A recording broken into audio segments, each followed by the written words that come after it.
انسان زندگی میں کامیابی کے بہت سارے معیار بناتا ہے اور اپنے آپ کو کامیاب سمجھنے لگتا ہے، لیکن جیسے ہی وہ سمجھتا ہے کہ اب میں کامیاب ہو گیا ہوں تو پھر ایک نئی مشکل اس کے سامنے آ جاتی ہے۔ بہت سارے ایسے لوگ تھے جن کا خیال تھا کہ جس دن گریجویٹ ہو جاؤں گا، BA کر لوں گا، میں سب سے کامیاب آدمی ہوں، لیکن تکمیل تعلیم پر پھر نوکری کی دشواری نے ایک نئی پریشانی کا دروازہ کھول دیا۔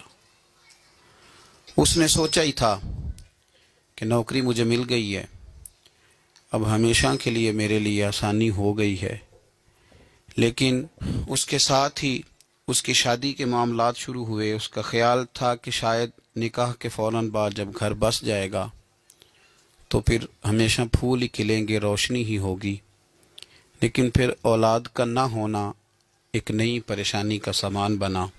اللہ فضل کرتا ہے اور اولاد عطا کر دیتا ہے، اور پھر اولاد ہونے کے بعد اگر وہ بیمار ہو تو ایک نئی پریشانی، خدا نخواستہ اگر نالائق ہو تو اس سے بڑی پریشانی، اور پھر یہ کہ انسان سمجھتا ہے کہ چلو ان کی شادیاں کر لوں تو میں پھر بالکل فارغ ہوں۔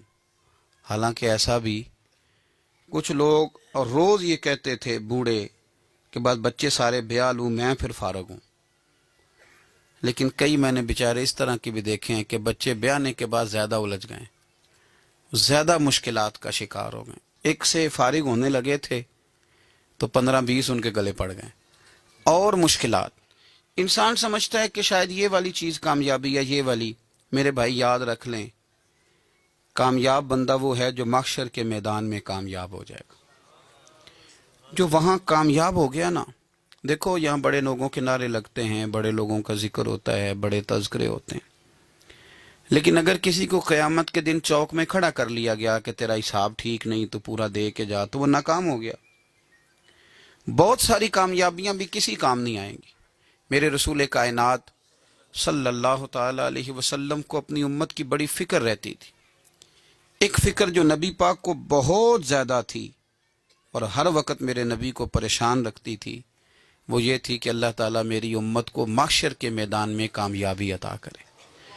اس کے لیے نبی پاک صلی اللہ علیہ وسلم دعا بھی فرماتے، لوگوں کی تربیت بھی کرتے، لوگوں کو میدان محشر کی کامیابی کے نسخے بھی ارشاد فرماتے۔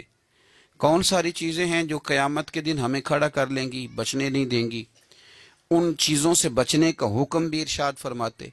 اور پھر سب سے بڑھ کر یہ کہ نبی پاک صلی اللہ تعالی علیہ وسلم بار بار جو حضور کو رب نے برکت والا وجود دیا تھا، جو نور والے کپڑے حضور پہنتے تھے، اور میرے محبوب کی جو دعاؤں کے اندر اللہ نے قبولیت رکھی تھی، وہ ساری چیزیں حضور امت کو دیتے تاکہ ان کو تھامتے جاؤ، رب تمہاری بخشش فرماتا جائے گا۔